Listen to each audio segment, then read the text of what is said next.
Some places don't look mysterious at first, until you understand what you're actually looking at. Stone towers rising from empty land passages hidden beneath quiet hills. Structures built from earth and rock that have survived longer than the stories around them. They're not random, they were built with intention. In this video, we're exploring ancient sites and structures that still raise questions. From hilltop fortifications and massive brick constructions to underground chambers and stone layouts that don't follow simple explanations. Before we begin, tell me where you're watching from and what time it is right now. And if this kind of mystery pulls you in, make sure to subscribe, because some of these places feel like they're still holding something back. The forts built on hills that controlled the land, Gallic hill forts. At first, they don't feel like forts.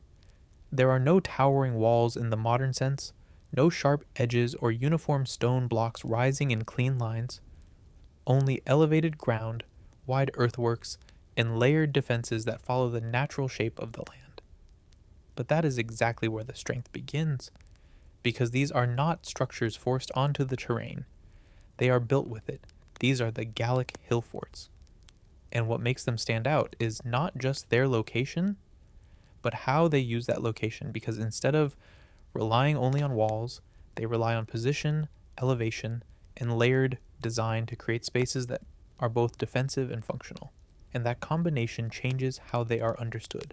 The placement is always deliberate. High ground, ridges, elevated plateaus that provide visibility across large distances, allowing anyone within the fort to observe movement far beyond the immediate area. And that visibility is not a minor detail, because it creates awareness, control, an advantage that begins before any physical barrier is even reached. The outer defenses are often made of earth, banks, ditches, layers of material shaped to create obstacles, slowing movement, forcing approach from specific directions, guiding how anyone entering or attacking would move. And that control reflects planning, because shaping the land itself requires understanding of how movement works, how people navigate space, how barriers influence direction. The walls themselves vary, some reinforced with timber, others with stone, but rarely uniform, instead adapting to the terrain, following curves, adjusting to slopes, creating structures that feel integrated rather than imposed. And that adaptability is important, because it shows that the builders were not trying to create perfect shapes. They were creating effective ones. The entrances to these hill forts are also carefully designed. Narrow, indirect, often requiring movement through controlled paths rather than direct access, forcing anyone entering to slow down, to follow a route that could be observed and controlled. And that design is intentional, because entrances are points of vulnerability, and controlling them increases security. Inside, the space opens, because these are not just defensive positions. They are settlements, places where people lived, worked, stored resources, creating environments that function beyond protection. And that dual purpose adds complexity, because it means that the design had to balance safety with usability. The layout inside is not always rigid. Structures placed in relation to the terrain, adapting to available space, creating an environment that feels organic, yet still organized enough to function as a community. And that balance reflects understanding, because it shows that the builders were managing both structure and daily life. The scale of some hill forts is significant. Large areas enclosed, capable of holding many individuals. And that scale suggests coordination, because constructing something of this size requires effort, planning, multiple phases of work. And that indicates a level of organization within the society that built them. The materials used also matter. Earth, timber, stone. Each chosen based on availability, shaped and combined to create structures that could withstand pressure, weather, and time. And that choice reflects adaptation, because it shows that the builders were working with what was available, but using it effectively. The relationship between the fort and the surrounding land is also key, because these structures do not exist separately. They overlook valleys, routes, areas of movement, and that positioning allows them to influence what happens beyond their boundaries. And that influence extends their function, because it means that the fort is not only a place of defense, but a point of control. Even now, the remains are visible. Earthwork still shaping the land, outlines still defining where walls once stood, allowing the structure to be understood even without full preservation.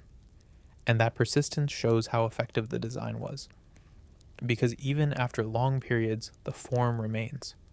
But there are still questions, because while the structure is visible, the full experience of living within these forts, the exact dynamics of how they were used daily, the decisions behind specific layouts, are not fully preserved.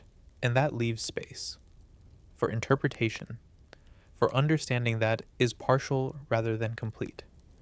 The combination of natural terrain and constructed defense is what defines these sites, because they show that strength does not always come from building more, but from building intelligently, using what already exists, shaping it, adapting it.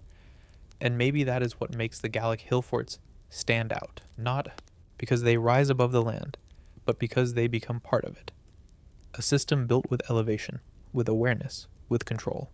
And that integration is what remains. The structures built to store, more than just food. Harappa granaries. At first, they don't look like storage. There are no obvious containers, no visible piles of grain, no clear signs of what was once kept inside. Only large brick platforms, aligned spaces, and foundations that suggest a structure without immediately revealing purpose. But the layout begins to explain it, because this is not random construction. It is organized. These are the granary structures of Harappa. And what makes them stand out is not just their size, but their planning. Because these are not simple storage spaces, they are part of a system designed to manage resources at scale. And that scale changes everything. The structures are built from baked brick, uniform, consistent, indicating controlled production, materials shaped in a way that allows precise construction, creating foundations that are stable, repeatable, and durable. And that consistency reflects organization, because producing uniform materials requires coordination. The layout of the granaries is structured, parallel rows, divided sections, spaces arranged in a way that suggests separation or an order, allowing different areas to be used independently while still functioning as part of a larger system. And that arrangement matters, because it shows that storage was not simply about holding materials. It was about managing them. The platforms are raised, elevated above ground level, creating separation from the surface, which is important for preservation, reducing exposure to moisture, allowing air to circulate beneath, helping protect what was stored. And that design reflects understanding, because it shows awareness of how to maintain stored materials over time. The spacing between sections also contributes to function, because it allows movement, access, creating pathways that enable interaction with the stored materials, suggesting that the granaries were actively used, not just filled and left untouched. And that activity is part of the system. Ventilation is another key detail, because maintaining airflow is essential for preserving grain, preventing spoilage, controlling conditions within the storage space. And the structure appears to support this, with gaps and arrangements that allow air to move through. And that indicates planning, because it shows that the builders understood the requirements of storage. The scale of these granaries suggests collective use, because the capacity goes beyond what a single household would need, indicating that these were part of a broader system, likely supporting a larger population. And that introduces coordination, because managing resources at this scale requires organization, distribution, control. The presence of such structures also reflects stability, because building large storage systems suggests that production was consistent enough to require storage, that there was enough surplus to manage, and that surplus indicates development. because it shows that the society had reached a level where planning for future use was necessary. The location of the granaries within the settlement also matters, because they are positioned in a way that allows access while still maintaining separation from other areas, suggesting that their placement was chosen deliberately. And that placement reflects integration, because it shows that storage was part of the overall design of the settlement. The absence of preserved grain does not reduce their significance, because the structure itself provides evidence. The layout, the design, the features that support storage, all indicating function even when the contents are no longer present. And that is important, because it shows how architecture can preserve purpose even when materials do not survive. But there are still questions, because while the structures strongly suggest storage, the exact methods of use, the processes of distribution, the systems of control are not fully preserved. And that leaves space for interpretation, for understanding that is based on structure rather than complete records.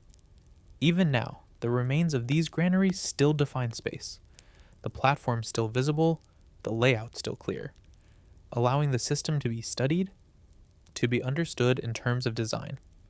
And that persistence reflects effectiveness, because it shows that the construction methods were durable. The idea of storage also connects to society, because managing resources is not only a practical task, it is a social one. It requires organization, decision-making, systems that determine how materials are collected, stored, and distributed. And these structures reflect that, because they are physical representations of those systems. And maybe that is what makes the Harappa granaries stand out, not just because they stored resources, but because they represent a level of planning, a level of organization that shows how the society functioned beyond daily survival, a system built to manage surplus, to control resources, to support continuity, and that structure is what remains. The massive structure built from thousands of bricks, Huaca del Sol. At first, it doesn't feel like a single structure, more like a landscape shaped into form, a massive rise of earth and brick that stretches across the ground, with layers that blend into each other, making it difficult to immediately understand where the structure begins and ends. But the scale becomes clear the longer you look, because this is not natural. It is built. This is Huaca del Sol. And what makes it stand out is not just its size, but how it was created, because this structure is made from millions of adobe bricks, each one formed, placed, and combined to create a mass that rises above the surrounding land. And that level of construction changes the perspective, because this is not a simple building. It is accumulation, layer upon layer, brick upon brick. The material itself is important. Adobe, earth-shaped and dried, forming blocks that are strong enough to build with, but also dependent on environment, requiring conditions that allow them to hold their form over time. And that choice reflects adaptation, because it shows that the builders were using available materials effectively. The structure is not uniform. It changes in height, in shape, creating a form that feels organic but is still clearly constructed, indicating that it was built in stages, expanded over time rather than completed in a single phase, and that staged construction adds complexity, because it suggests that the structure evolved. The surface shows layers, sections that reflect different periods of construction, different phases where new material was added, modifying the form, increasing its size, altering its profile. And that layering reflects continuity, because it shows that the structure remained important over time. The scale of Huaca del Sol is significant, because building something this large requires coordination, labor, organization, the ability to manage to resources, to direct effort, to maintain a process over extended periods. And that level of organization reflects a developed system, because large-scale construction does not happen without planning. The structure itself does not function like a simple building. It is not defined by interior rooms in the way smaller structures are. Instead, it acts as a platform, A mass, a constructed elevation that changes how space is used, creating height where none existed naturally. And that change in elevation is important because it creates visibility, presence, the ability to overlook the surrounding area. The placement of the structure within the landscape also matters because it is positioned in relation to other structures, forming part of a larger system, suggesting that it was not isolated, but integrated into a broader environment. And that integration reflects planning, because it shows that the structure was part of something larger. The erosion of the structure over the structure, time has altered its form, sections worn down, edges softened, but enough remains to show its original scale, to reveal how large it once was, to indicate the effort that went into its construction. And that persistence is important, because it allows the structure to be studied even if not fully preserved. The purpose of Huaca del Sol is still discussed, because while it is clearly a major construction, the exact function, whether administrative, ceremonial, or a combination of roles, is not fully defined, and that uncertainty adds depth, because it shows that even with large structures, meaning is not always completely preserved. The process of building with adobe also requires maintenance, because the material can degrade over time, meaning that the structure likely required care, reinforcement, continued effort to maintain its form. And that maintenance suggests ongoing use, because structures that are not used are not maintained. Even now, the structure remains visible, a massive form rising from the land. Its layers still present, its scale still noticeable, allowing it to be observed, studied, interpreted, and that visibility keeps it relevant, because it provides clear evidence of construction at a scale that requires organization. The repetition of bricks also adds to the impression, because each unit is small, but together they create something large. And that combination reflects collective effort, because it shows how individual elements come together to form a structure that is far greater than its parts. And maybe that is what makes Huaca del Sol stand out. Not just because it is large, but because of how it was built, how countless small elements were combined to create something massive, something that changes the landscape itself. A structure formed from repetition, from accumulation, from sustained effort, and that scale is what remains. The stone structure shaped like an inverted boat, Naveta des Tudons. At first, it doesn't look like a tomb. There are no obvious markers of burial, no decorative elements that immediately signal purpose, only a large stone structure with a curved form, wide at the base and narrowing toward the top, creating a silhouette that feels unusual, almost like an object turned upside down. And that shape is the first clue, because it resembles an inverted boat, a form that is deliberate, repeated, and recognizable. This is Naveta des Tudons. And what makes it stand out is not just its shape, but how it was built, because the structure is made from large stone blocks, carefully placed without mortar, forming walls that are stable, aligned, and able to support the weight above. And that construction method reflects precision, because placing stone without binding material requires accuracy. Each block must fit. Each piece must contribute to the overall stability. The walls are thick, layered, creating a solid outer shell that protects the interior, forming a barrier between the inside and the outside, reinforcing the idea that this structure was meant to contain something. And that containment suggests purpose. The entrance is small, low, positioned in a way that requires controlled access, indicating that movement into the structure was limited, not open, not unrestricted. And that control reflects intention, because it shows that entry was not casual. Inside, the structure is divided, multiple levels, spaces arranged within the stone shell, creating areas that could hold materials, objects, or remains, indicating that the interior was designed with function in mind, and that internal structure adds complexity, because it shows that the design was not only external, It extended inward. The use of large stones also matters, because moving and placing them requires effort, coordination, methods that allow heavy materials to be handled effectively. And that effort suggests importance, because structures that require significant work are usually built for significant reasons. The absence of mortar is a defining feature, because it means that stability depends entirely on placement, on how the stones interact, on how weight is distributed across the structure, and that reliance on placement reflects understanding, because it shows that the builders knew how to create balance.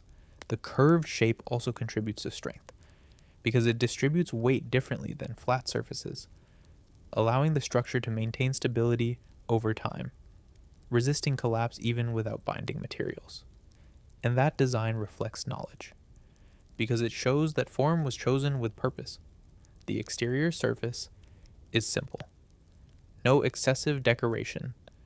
No visible markings that indicate meaning directly, suggesting that the significance of the structure may not have been expressed through appearance alone, and that simplicity adds to the mystery, because it leaves interpretation open. The placement of the structure within the landscape also matters, because it stands alone, separate enough to be distinct, but still connected to the surrounding environment, indicating that location was chosen deliberately. And that placement reflects planning, because it shows that the structure was positioned with awareness. The identification of the structure as a tomb comes from what has been found within, evidence that suggests it was used for burial, that it served as a place where remains were placed, creating a connection between the structure and the concept of death. And that function adds meaning, because it shows that the structure was not only architectural, it was cultural. But even with that understanding, not all details are clear, because the exact practices associated with the structure, the full context of its use, are not completely preserved, and that leaves space for interpretation. Even now, the structure remains standing, its form still intact, its stones still aligned, allowing it to be observed, studied, experienced, and that persistence reflects effectiveness, because it shows that the construction methods were durable. The combination of shape, material, and purpose is what defines this structure, because it brings together form and function in a way that is recognizable, yet still not fully explained. And maybe that is what makes Naveta des Tudons stand out. Not just because it looks different, but because that difference is deliberate, a structure shaped in a way that carries meaning even if that meaning is not fully understood. A stone form, curved, contained, built to hold what is no longer visible, and that structure is what remains. The tower built from mud brick that still dominates the landscape, Kerma de Fufa. At first, it doesn't feel like a temple.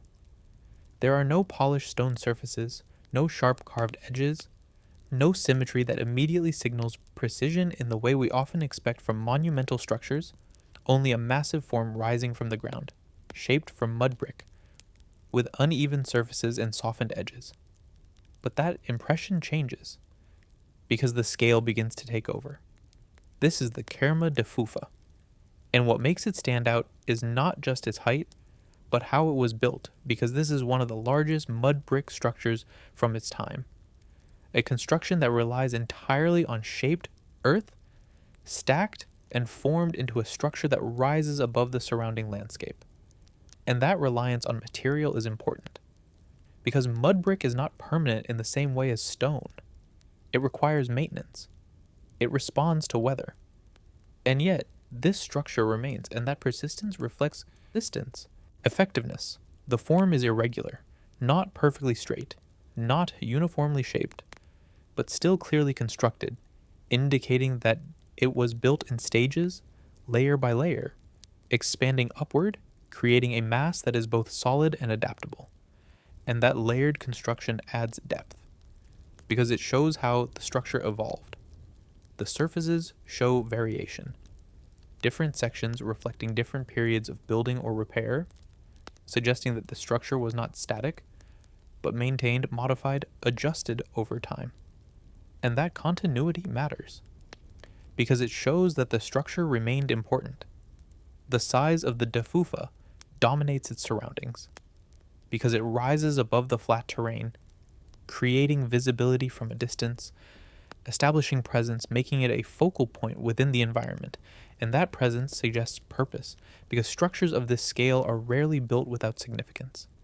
The interior is not fully open. Spaces exist within the structure, rooms and passages that indicate that the defufa was not simply a solid mass, but a functional space used for activities that required enclosure.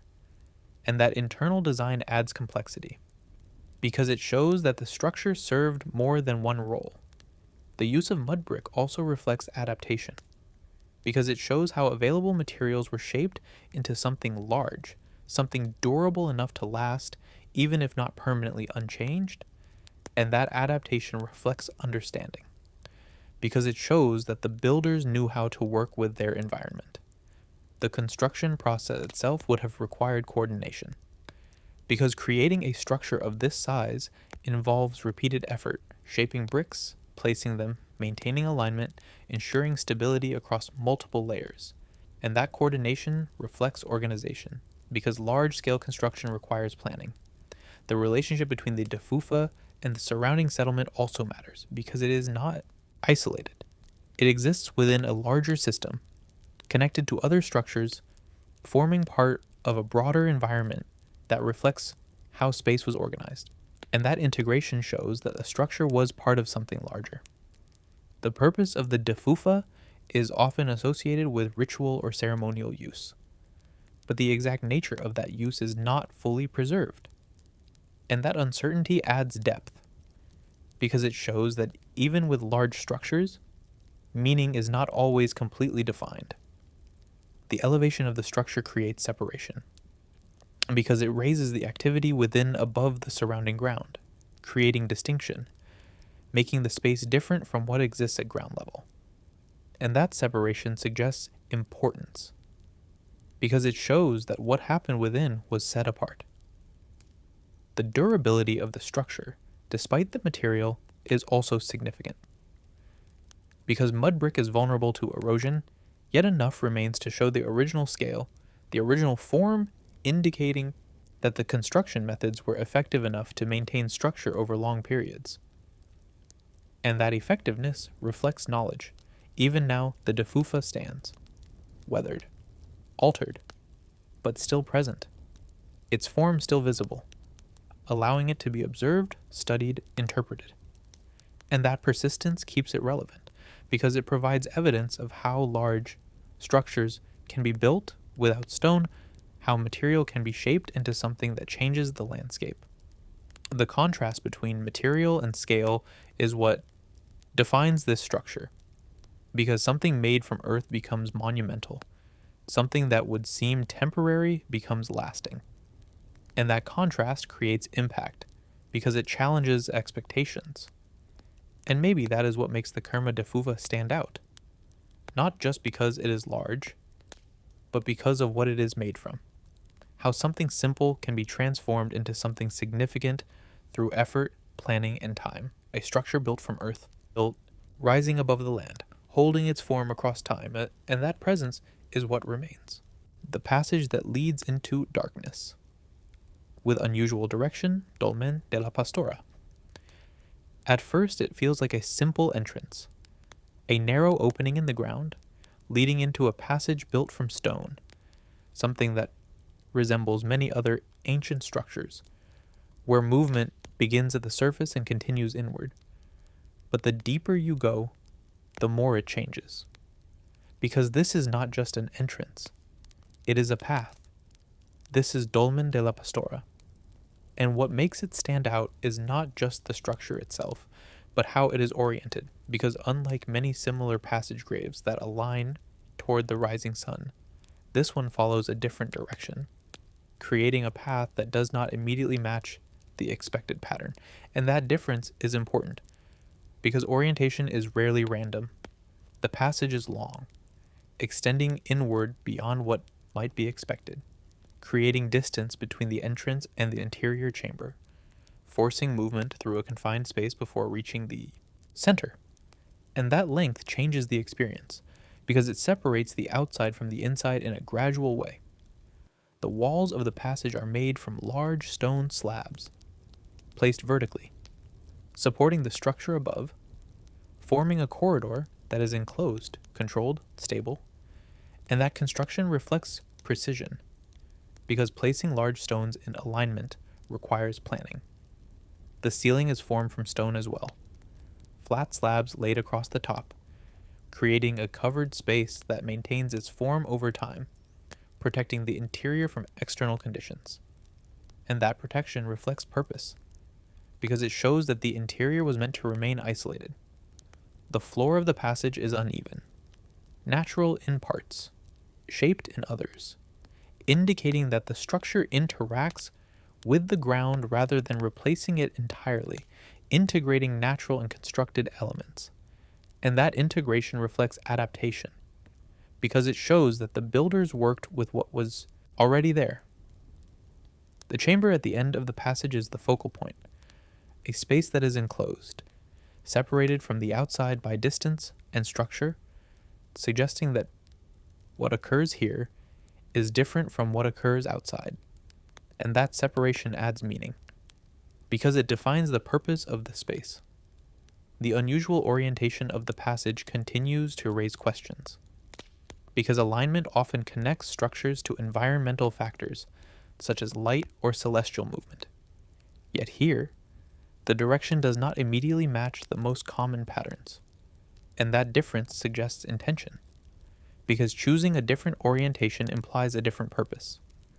The scale of the stones used also matters, because moving and placing them requires effort, coordination, techniques that allow heavy materials to be positioned accurately. And that effort suggests importance, because structures that require significant work are built for significant reasons. The length of the passage also creates a sense of transition, because moving through it takes time, creating a gradual shift from open space to enclosed space, from light to darkness. And that transition is not accidental, because it shapes experience. The absence of decoration is notable, because the structure relies on form rather than surface detail, suggesting that its significance may not be expressed visually but spatially. And that simplicity adds to the atmosphere, because it focuses attention on the structure itself. The identification of the dolmen as a burial site comes from what has been found within, evidence that connects the structure to funerary practices, indicating that it was used to hold remains. And that function adds context, but even with that understanding, not all details are clear, because the exact rituals, the full process of use, are not fully preserved. And that leaves space for interpretation. Even now, the passage remains, the stone still standing, the chamber still defined, allowing the structure to be entered, to be experienced in the same way it was designed. And that persistence reflects effectiveness, because it shows that the construction methods were durable. The contrast between expectation and reality is what defines this structure, because it follows a known type, but changes key elements. And that change creates the question, because it shows that variation exists within patterns. And maybe that is what makes Dolmen de la Pastora stand out, not just because it is a passage grave, but because of how it is different, how it takes a familiar form and alters it in a way that suggests a different intention. A long path, leading inward, not toward the expected direction, but toward something else, and that path is what remains. The stone complex hidden deep in the mountains, Vilcabamba Stone Complex. At first, it doesn't feel like a settlement. There are no obvious boundaries, no clear edges that define where it begins or ends, only stone structures spread across uneven terrain, partially hidden by the landscape, blending into the mountains rather than standing apart from them. And that blending is important, because it changes how the place is seen. This is the Vilcabamba Stone Complex. And what makes it stand out is not just its location, but how it exists within that location. Because instead of dominating the landscape, it adapts to it, using the terrain as part of the structure itself. And that approach reflects intention. The terrain is difficult. Steep slopes, dense vegetation, uneven ground, conditions that make access challenging, suggesting that reaching the site was not simple, not direct, requiring effort, movement through terrain that naturally limits approach, and that isolation adds to the complexity, because it suggests that the location was chosen deliberately. The stonework itself shows precision, walls constructed from shaped stones, fitted together without mortar, forming surfaces that are stable, aligned, capable of maintaining their form over time. And that method reflects understanding, because it shows that the builders knew how to create strength through placement rather than binding. The layout of the complex is not rigid. Structures positioned according to the terrain, adapting to slopes, following natural contours, creating a system that feels organic, yet still controlled. And that balance is important, because it shows that the design was flexible. Terraces are a key feature. Flat areas carved into the slopes, creating usable space where none naturally existed, allowing for construction, movement, possibly cultivation. And that modification of the land reflects planning, because it shows that the builders were shaping the environment to meet their needs. The pathways connecting different parts of the complex are also significant, because they follow the terrain, linking structures in a way that allows movement while maintaining the integrity of the landscape, suggesting that circulation within the complex was considered. And that consideration reflects organization. The scale of the complex is not defined by a single large structure, but by multiple interconnected elements. Walls, terraces, spaces, all working together to form a system rather than a single focal point. And that distributed design adds depth, because it shows that the importance of the site is not concentrated in one place, but spread across the entire complex. The location within the mountains also provides natural defense, because access is limited, visibility can be controlled, movement can be observed, and that natural advantage reduces the need for extensive artificial defenses.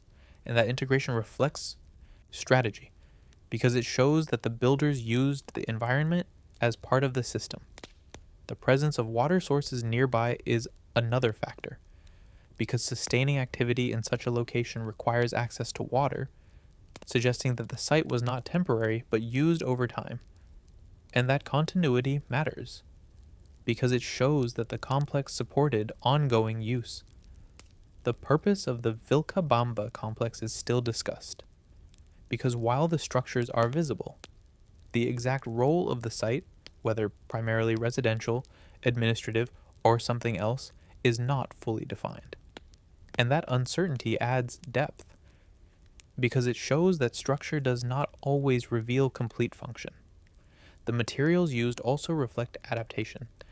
Stone sourced locally, shaped, placed, integrated into the environment, creating a construction method that aligns with available resources. And that alignment reflects efficiency, because it shows that the builders worked with what was present. Even now, the complex remains partially hidden, stone walls still visible, terraces still defining space, but much of it blending into the landscape, requiring attention to recognize the full extent of the site. And that subtlety keeps it understated, because it does not immediately reveal itself.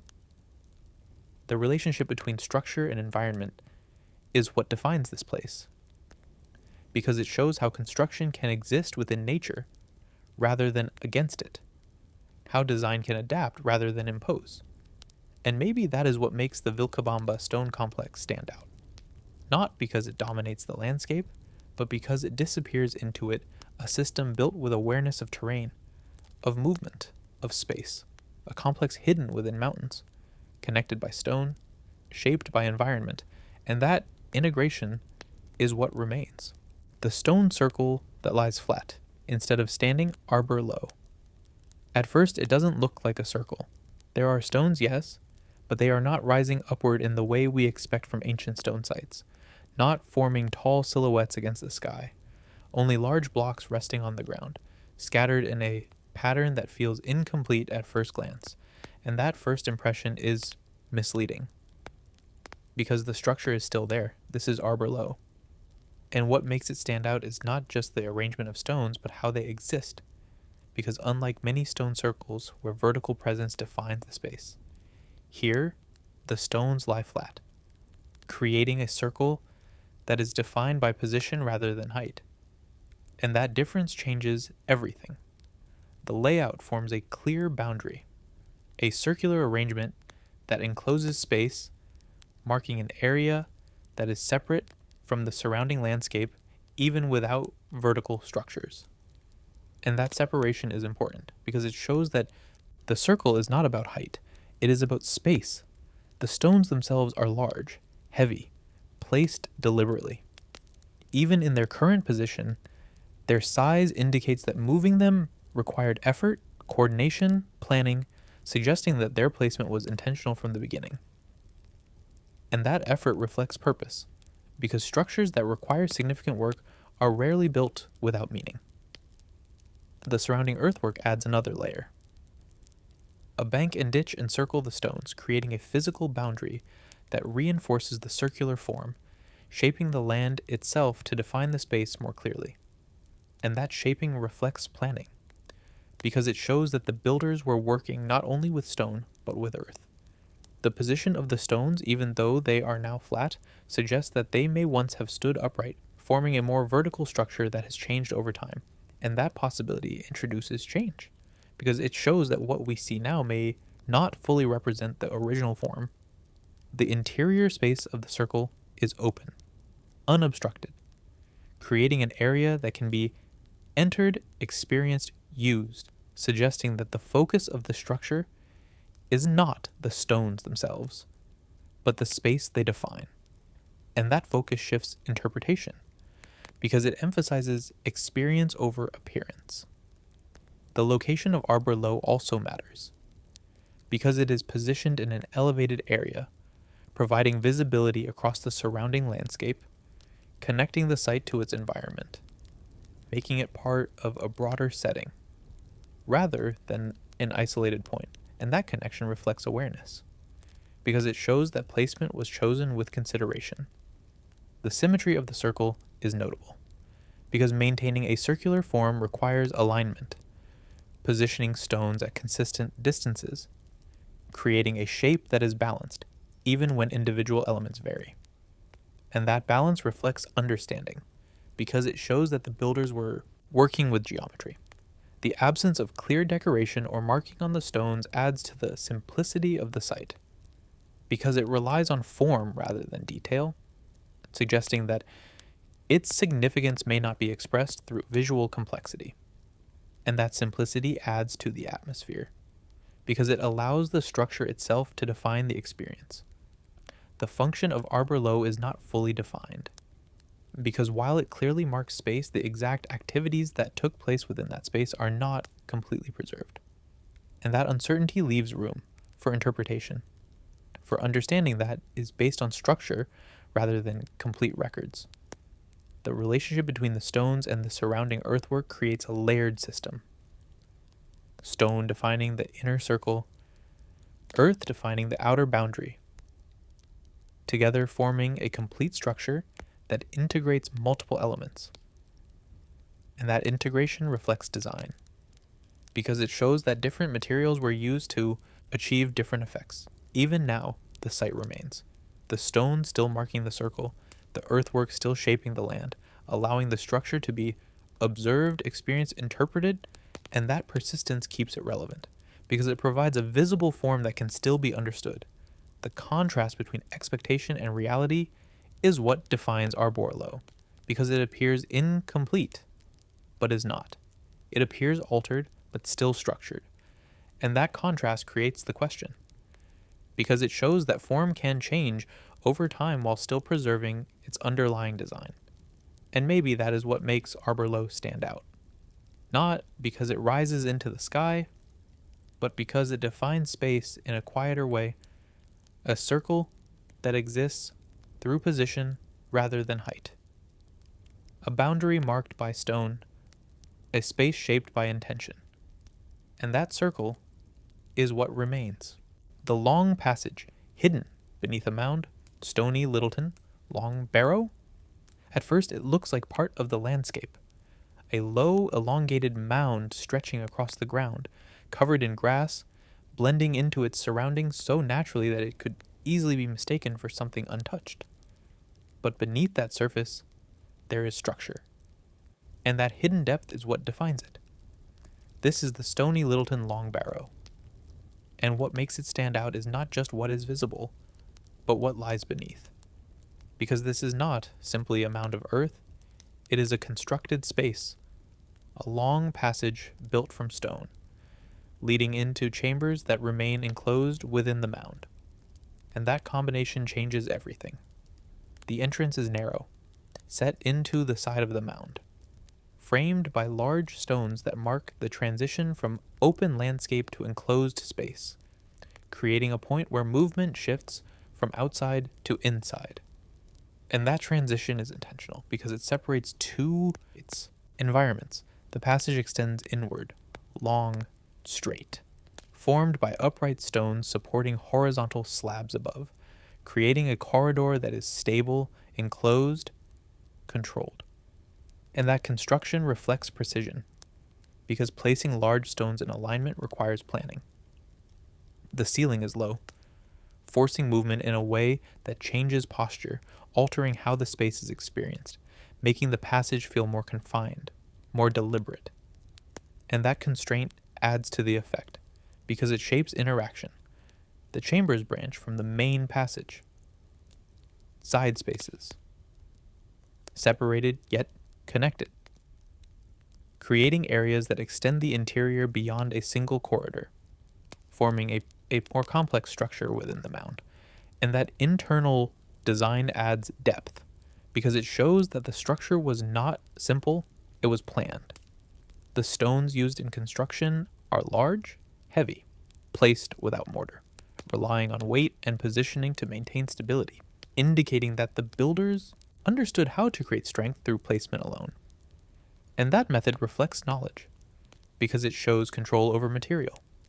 The mound itself covers the structure, earth layered above the stone chambers, creating a protective shell that isolates the interior from the outside, preserving the structure over time. And that covering serves multiple purposes: protection, concealment, separation. The length of the barrow is significant, because it extends beyond what might be expected for a simple structure, creating a form that is elongated rather than compact, indicating that the design was intentional.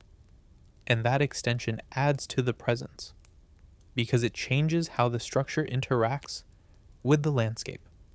The identification of the barrow as a burial site comes from what has been found within, evidence that connects the chambers to the placement of remains, indicating that this was a space associated with death and memory, and that function adds meaning, because it shows that the structure was not only architectural, it was cultural. The experience of moving through the passage is gradual, light fading, space narrowing, until the chambers are reached, creating a transition that is not immediate, but extended, shaping how the interior is approached. And that progression is important because it shows that the design influences experience. The absence of decoration focuses attention on the structure itself, on the stones, on the layout, suggesting that meaning may not be expressed visually, but spatially. And that simplicity adds to the atmosphere, because it emphasizes form. The placement of the barrow within the landscape also matters, because it is positioned in a way that allows it to be part of the environment while still being distinct, a structure that is both integrated and separate, and that balance reflects planning. Even now the mound remains, the passage still accessible, the chamber still defined, allowing the structure to be entered, to be experienced as it was designed. And that persistence reflects effectiveness, because it shows that the construction methods were durable. But there are still questions, because while the structure is clear, the full context of its use the exact rituals associated with it are not fully preserved, and that leaves space for interpretation. The combination of hidden structure and visible form is what defines this site, because what appears simple on the surface holds complexity beneath, and that contrast creates depth, because it shows that not all structures reveal themselves immediately. And maybe that is what makes the stony Littleton Long Barrow stand out. Not because it rises above the land, but because it exists within it, a structure concealed by earth, defined by stone, shaped to create a space that is both hidden and deliberate, a long passage leading inward beneath the quiet mound, and that hidden design is what remains. The standing stones aligned in the desert, Al-Rajajil. At first they look scattered, tall stone pillars rising from the desert ground, spaced apart, irregular at a glance, as if they were placed without a clear pattern, simply standing where they happen to be. But the longer you observe, the pattern begins to appear. Because this is not random, this is Al-Rajajil. And what makes it stand out is not just the presence of the stones, but how they are arranged, because many of these pillars form lines, aligned in ways that suggest direction, positioning that reflects intention rather than chance. And that alignment is important, because it introduces purpose. The stones themselves are tall, vertical, rough in texture but clearly shaped, rising from the ground in a way that makes them visible from a distance, creating a presence that stands out against the flatness of the surrounding desert. And that visibility matters, because it shows that the structures were meant to be seen. The grouping of the stones adds another layer, because they are not isolated. They exist in clusters, rows, formations that suggest that each stone is part of a larger system, contributing to an overall design rather than existing individually. And that system reflects planning, because placing multiple stones in alignment requires coordination. The spacing between the stones is also consistent in many areas, creating intervals that repeat, forming patterns that extend across the site, indicating that measurement or estimation was used to maintain these distances. And that consistency reflects understanding, because it shows that the builders were controlling placement. The orientation of the lines raises questions, because alignment often connects structures to environmental or celestial references, suggesting that the direction of the stones may have been chosen for a reason. And that possibility adds depth, because it introduces function beyond simple placement. The desert environment contributes to the preservation of the site, because the dry conditions limit erosion compared to other environments, allowing the stones to remain standing over long periods, maintaining their position and form. And that preservation keeps the structure visible. The scale of the site is also significant, because multiple groups of stones extend across the area, creating a larger complex rather than a single formation, indicating that the construction was not limited to one moment, but may have developed over time. And that development adds complexity, because it suggests continuity. The absence of clear inscriptions or markings leaves interpretation open, because without direct indicators, the meaning of the arrangement must be inferred from the structure itself. And that creates uncertainty, because it leaves space for different explanations. The process of placing these stones would have required effort, because moving and tall pillars is not simple, especially in a desert environment, suggesting that the builders had methods for handling heavy materials. And that effort reflects importance, because structures that require significant work are built for significant reasons. The relationship between the stones and the surrounding landscape is also important, because the flat terrain allows the alignment to be more noticeable, making the patterns easier to observe, reinforcing the idea that visibility was part of the design. And that relationship reflects awareness.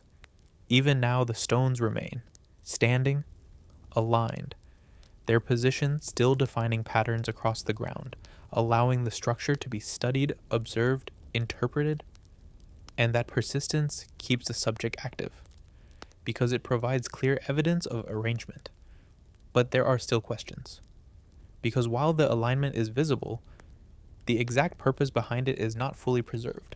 The reason for the specific orientation, the activities associated with the site, remain partially unknown.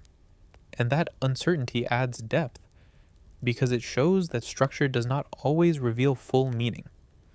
The contrast between simplicity and complexity is what defines Al-Rajajil, because at first it appears simple, stones in a desert. But the more it is observed, the more structure becomes visible. Patterns, alignment, system. And that shift changes perception. And maybe that is what makes Al-Rajajil stand out. Not because the stones are the largest, but because of how they are arranged, how simple elements come together to form something structured, something deliberate. Standing pillars, aligned across open land, creating patterns that remain visible across time. And that alignment is what remains. The field of stone, tombs, that spread across the landscape, dolmen of Rocknia. At first, it doesn't feel like a single site. There is no one central structure, no dominant monument rising above everything else.